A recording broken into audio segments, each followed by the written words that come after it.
Well, everybody.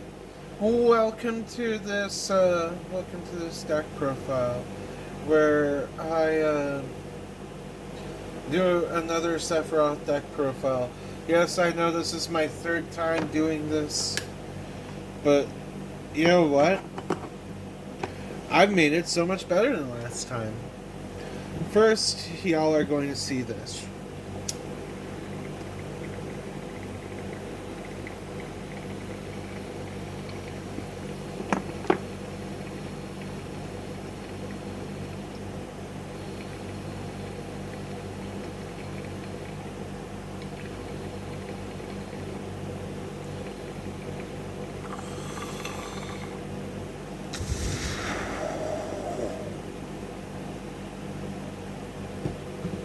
Wow, the smoke didn't even come out there. Okay. Well, time for y'all to see it.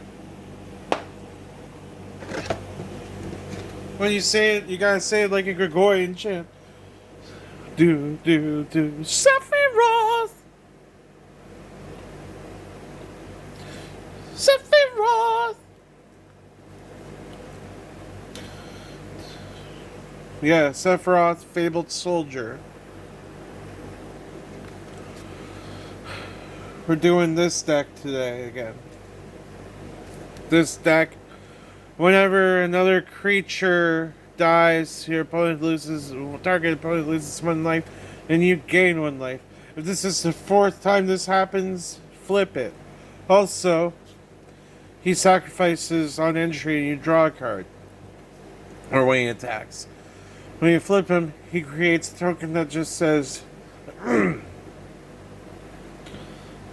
when Sephiroth, One-Winged Angel, enters, create an emblem that says, whenever a creature dies, target opponent loses 1 life and you gain 1 life. Whenever Sephiroth attacks, you sacrifice an amount of creatures, and you draw that amount that you sacrifice. And it's got flying. So, don't ask why I decided to throw the Trump impression in there. It just... things. So, starting off with creatures, we're gonna go Gravecrawler. Because he goes infinite with Warren Soul Trader. You may cast this card from your graveyard as long as you control a grave zombie. It is a 1 black mana. So 1 black equals 1 Warren Soul Trader treasure token to bring it back and keep sacrificing it. And when you got Sephiroth, One-Winged Angel out, or Fabled Soldier, you just infinitely trigger Sephiroth and burn everybody out. Marvin Murderous Mimic, because this card copies stuff. As the activated abilities of all creatures you control that don't share the same name as it. Reno and Rude, because they made it to this deck still. I love them in this deck for some reason. They have Menace, plus they allow me to cast the card. I saw the top card of that player's library, and I may play it. Dream Devour, new one. This one gives everything in my hand foretell as non-land, and that's beautiful. Because it allows me to play everything for cheaper. It allows me to make an investment now so that I get the full investment later. Dream Devour as a 2 cost is beautiful in this deck. Blood Artist, because Blood Artist is Blood Artist. It does the same thing as Sephiroth and Sephiroth's emblem. But just lose 1 life, gain 1 life. Oh look, Zulaport Cutthroat. Literally the most important one of these in the deck because all opponents lose a life and you gain one. Steelport Cutthroat, OP dog. OP. Now time for the threes. Warren Soul Trader for that infinite combo. I got the retro border one. Plague Crafter, because when it enters, you each player sacrifices a creature or planeswalker, and whoever doesn't discards a card. And by the way, I forgot to say Warren's Soul Trader. Pay a life, sacrifice another creature, create a token. A treasure token. Pawn of Ulamog. Whenever another creature you control dies, create a 0/1 colorless drowsy spawn that has sacrifice this creature, add 1 colorless to the pool. Ophiomancer, because snakes. You get snake each turn. Snake. Just endless snake. Fleshbag Marauder, same reason as Plague Crafter. It's basically Plague Crafter and Fleshbag Marauder are brothers. Ruthless Knave, because this allows you another infinite combo if you have Pitiless Plunderer, Ruthless Knave, and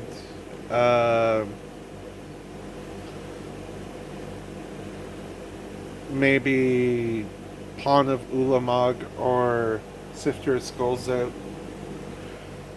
You just infinite sack again on. It's just literally the same shit. I'll bet Salvagers, Blood Artist again. But this also involves an artifacts die. Priest of Gix gives you 3 mana pool when you play it, which is really good because I have a card that doubles ETBs, and getting 6 mana off of Priest of Gix is amazing. Bontu the Glorified, Menace Indestructible for 3, and it can't attack or block unless a creature dies under my control this turn. And he's another sack outlet. Sack, scry 1, Blood Artist. Zoo Ifit, Osteoporosis. Zoo Ifit, Osteoharmonist. It just allows you to reanimate something as a skeleton at the speed of a sorcery for tapping it. It's fun. Now it's time for the 4s.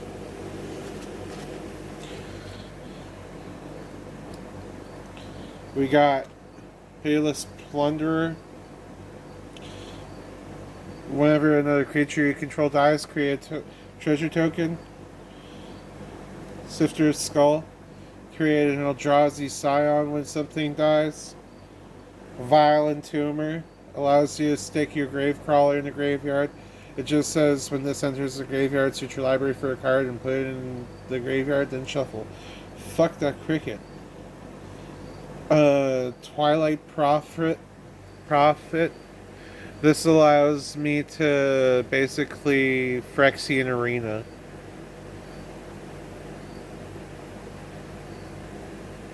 Except for instead of me losing life, I gain the life, and my opponent loses life where X is the converted mana cost. Twilight Prophet is awesome. Next is Shadowheart, Death Justicar. 1 in a black, sacrifice another creature, draw X cards where X is the creature's power. Choose a background. I don't choose backgrounds with Justicar because I don't need to. I just use them for the draw effect. Ject, because Ject is actually pretty good in this deck.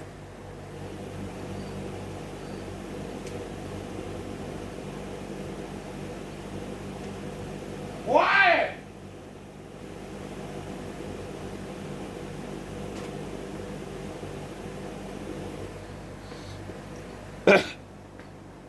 It's got menacing with deals combat damage. I may exile it and return it transformed under its owner's control, my control. Gaius Van Balzar. Yes, that was to a cricket, and still won't shut up. Each player, this basically flashback marauders when it enters. Braids Cabal minion because at the beginning of each player's upkeep, that player sacrifices an artifact, creature, or land. Yup. Not fun. Not fun sometimes. Now we have Vincent Valentine. Whenever a creature an opponent controls dies, put a number of +1/+1 counters on Vincent equal to that creature's power. Whenever it attacks, you may transform it. Yeah. Yawgmoth Thran Physician, but it's the Emperor Hell Tyrant. Pay a life, put a -1/-1 counter on one target creature, and draw a card, and proliferate if you pay 2 black mana.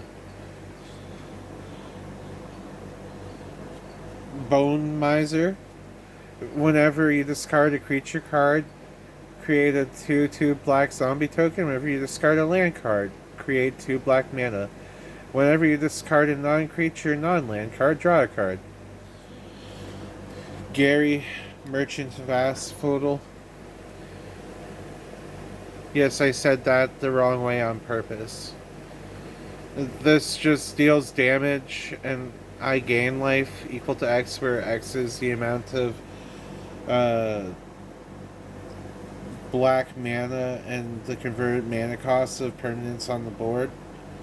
I have Seymour Flux, which is basically a walking, talking Phyrexian Arena, but when I do it, it puts a 1/1 counter on Seymour Flux. Sidisi Undead Vizier, a walking, talking tutor, allows me to sacrifice something and search my deck for a card and add it to my hand, then shuffle the library. And it's got Death Touch, and it's a 4/6. Drivnod, Carnage Dominus. If a creature dying causes a triggered ability of a permanent you control to trigger, it triggers an additional time. Goated, especially in this deck. Exile 3 creature cards from your graveyard for 2 Phyrexian mana, and put an indestructible counter on Drivnod, Carnage Dominus. Insane. He's a 3/8/3. I love Drivnod so much. He's like one of my favorite cards in the deck. Zodiarch, Umbral God. When it enters, each player sacrifices half the non-god creatures they control of their choice, rounded down. It's indestructible, and whenever a player sacrifices another creature, put a 1/1 counter on Zodiarch. Oh, imagine that. All the sacrificing that goes on in this deck. Zodiarch is absolutely perfect for Sephiroth. Yes, there's a bunch of Final Fantasy cards because this is kind of Final Fantasy coded, but some of the Final Fantasy coded cards that are in this actually work with the deck. Endrick Sar, Master Breeder, my nickname. Also, whenever you play a creature spell, put X 1/1 throw counters into play, where X is that spell's converted mana cost. When you control 7 or more thralls, sacrifice Endrick Sar. Always creating tokens. Junji, when he dies, each opponent discards 2 cards and loses a life, or I reanimate something and lose life. Which I'll be reanimating something and losing life. Xenos Galvis, that's a commander card. Also, it allows you to transform him after you pick a card, give everything else -2/-2, and if that creature that you gave the counter to dies, that didn't get the counter dies, you get to transform Xenos, and it's a game winner. Speaking about game winners, summon Primal Odin, because destroy a target creature opponent controls. This creature gains whenever this creature deals combat damage to the player that loses the game, and draw 2 cards. Each player loses 1 life. I'm at 2 life. Yeah. Absolutely broken. Summon Anima, because draw a card, lose a life. ×3. Then each opponent sacrifices a creature of their choice and loses 3 life. So they're losing 4 life on that. Emmett Selch. Ascian.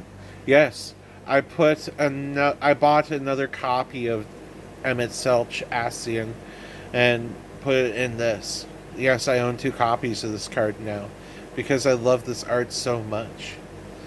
This had to go in Sephiroth.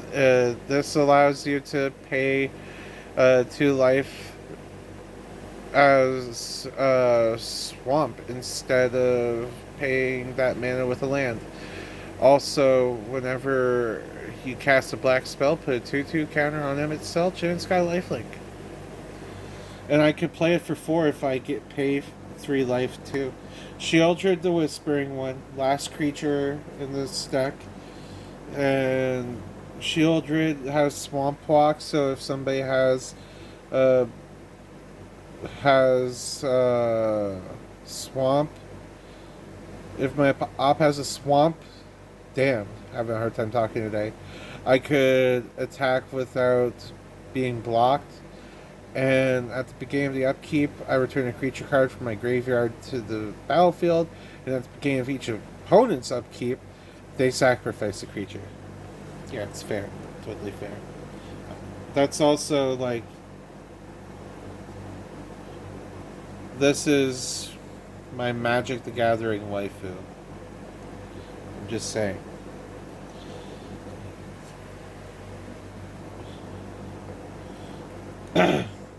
Now for the enchantments. There are 3.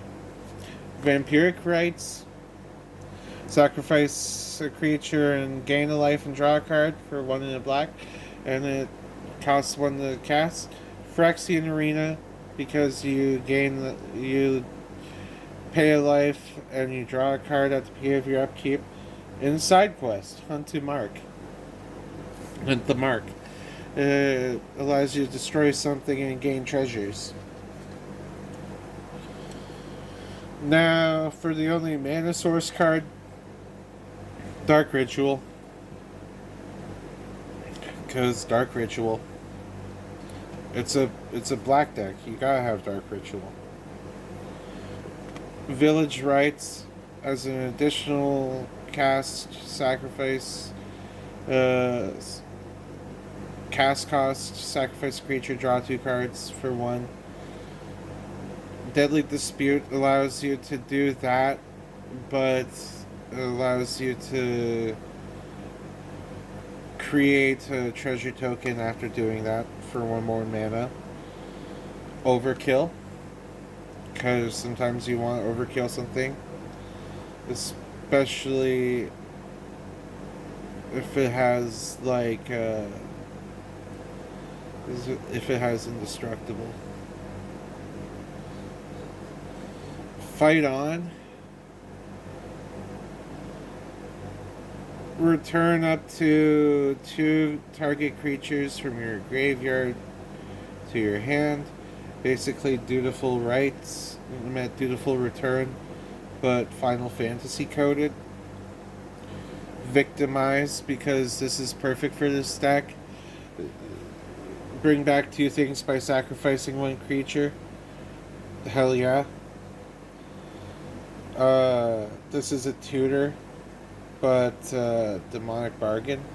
Imagine that, all the tutors in this deck. Yeah. Now there's Vote Out. Because, gotta throw the Among Us card in this.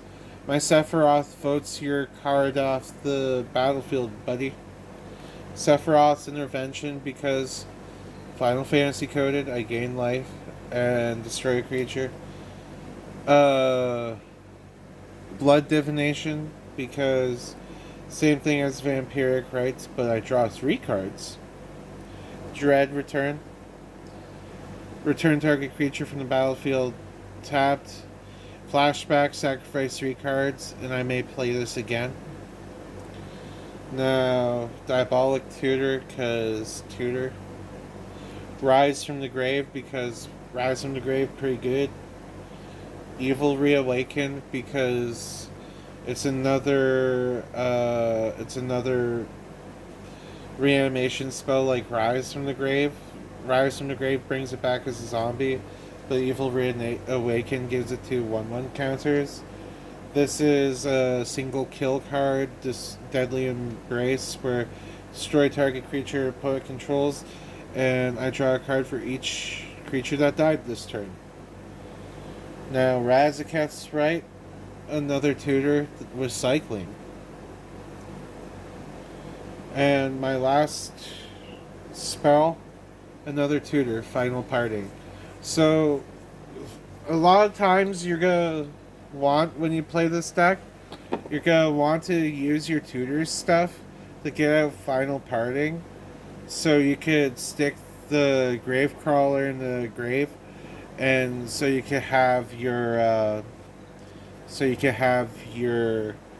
War and Soul Trader in hand, and then you got the combo. Now I'm gonna go through the artifacts pretty fast. Sol Ring, tap, add 2. Black Blade Reforged.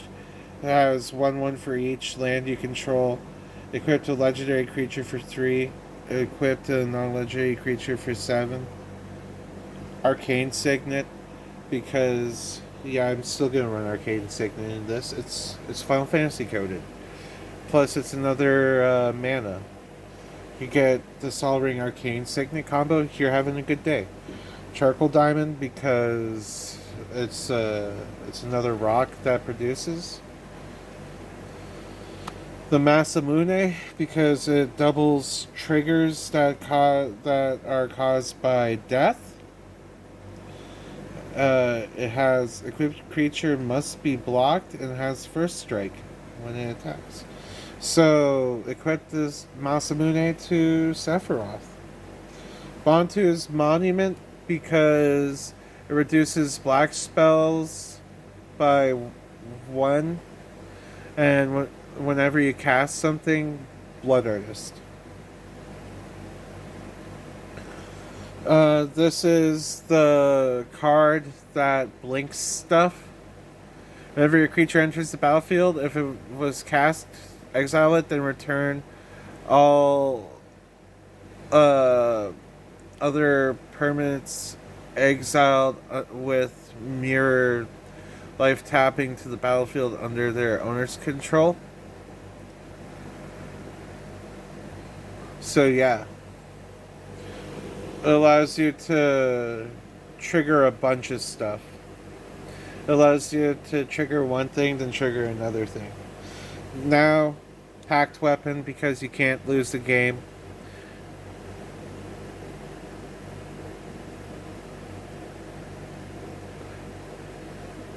Unless by commander damage or poison counters. That's the only thing that gets over this card, and you just discard it.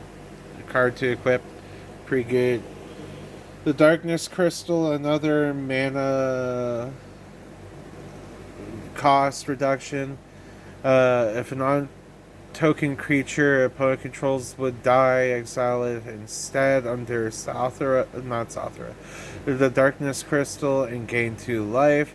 And for 6 mana, I could put target creature card exiled with Darkness Crystal under the battlefield tapped under my control with 2+2 counter. No, I had 2+1 counters on it. Now time for the easiest part of the deck. There's literally 7 named lands. Thank you for joining me this long. Midgar, City of Mako, because sometimes you want that sacrifice an artifact or creature, and if you do draw 2 cards, then play it for the land afterwards. So you get, not only does this come in tapped, but you get to do that. It's a little more value for Midgar, City of Mako, plus a little advantage if you need to see something. Balam Garden, because it's a command beacon. It allows you to return Sephiroth to your hand, and making Sephiroth be able to be played before 3 again in this deck is pretty broken.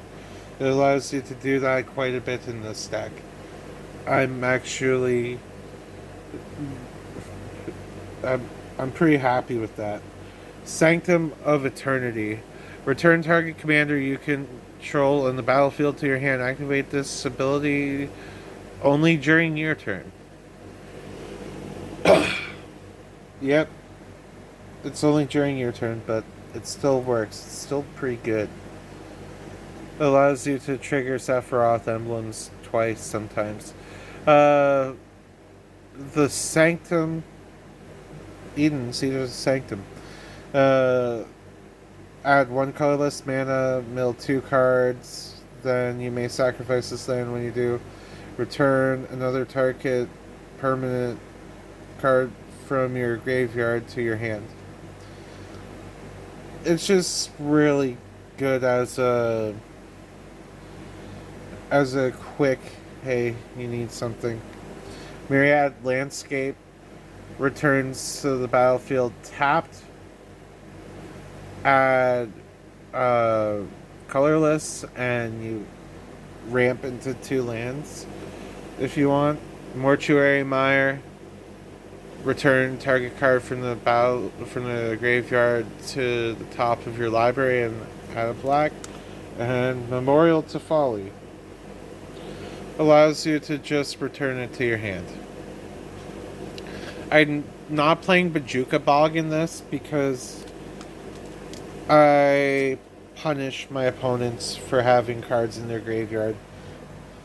And most of the times I'm exiling the cards in their graveyard too. So yeah. Now for the rest of the cards, just like 21 swamps.